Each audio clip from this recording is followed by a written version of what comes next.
आज हम अपने आप को समझने का प्रयास करते हैं, क्योंकि दुनिया को समझने के लिए हमें खुद को समझना बहुत जरूरी है।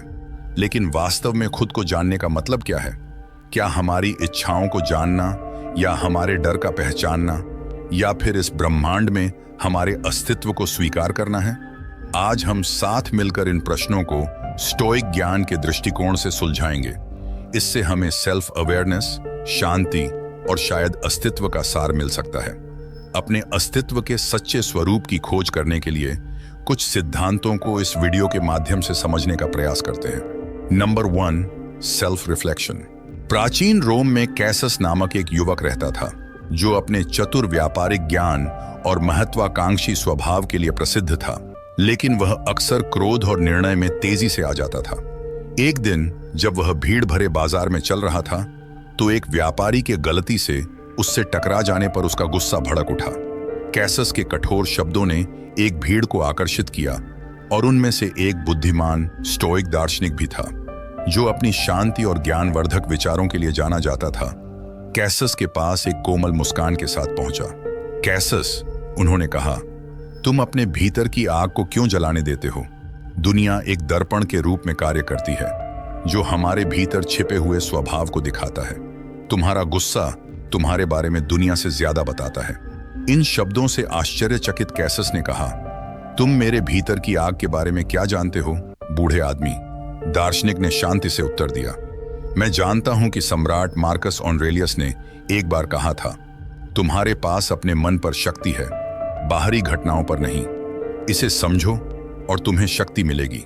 तुम्हारा गुस्सा दुनिया को नुकसान नहीं पहुंचाता, लेकिन यह तुम्हारे निर्णय और शांति को अवश्य प्रभावित करता है। ज्ञान, साहस, न्याय और आत्म अनुशासन का पालन करके हम एक ऐसी शांति प्राप्त कर सकते हैं जिसे बाहरी परिस्थितियां नहीं डिगा सकती।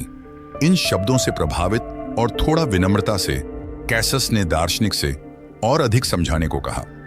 दार्शनिक ने अपने युवावस्था की कहानी साझा की, कैसे वह भी हर माने हुए अपमान के खिलाफ क्रोधित हो जाता था, केवल यह महसूस करने के लिए कि उसका गुस्सा उसके अंदरूनी अशांति का प्रतिबिंब था। उन्होंने स्टोइक विश्वास के बारे में बताया कि हमारी भावनाओं को समझकर और नियंत्रित करके हम दुनिया को अधिक स्पष्ट रूप से देख सकते हैं और ज्ञान और सदाचार के साथ कार्य कर सकते हैं। कैसस ने कई दिन इन शब्दों पर विचार करते हुए और दूसरों की क्रियाओं में अपने ही प्रतिबिंबों का अवलोकन करते हुए बिताए। उसने देखना शुरू किया कि उसका गुस्सा अक्सर डर या गर्व से उत्पन्न होता था, और इन भावनाओं का सामना करके वह जीवन में एक शांत और अधिक समझदारी भरा दृष्टिकोण पा सकता था। वर्ष बीत गए और कैसस एक सम्मानित नेता बन गया, जो अपनी निष्पक्षता और बुद्धिमानी के लिए जाना जाता था। वह अक्सर मार्कस ऑरेलियस के शब्दों को याद करता था।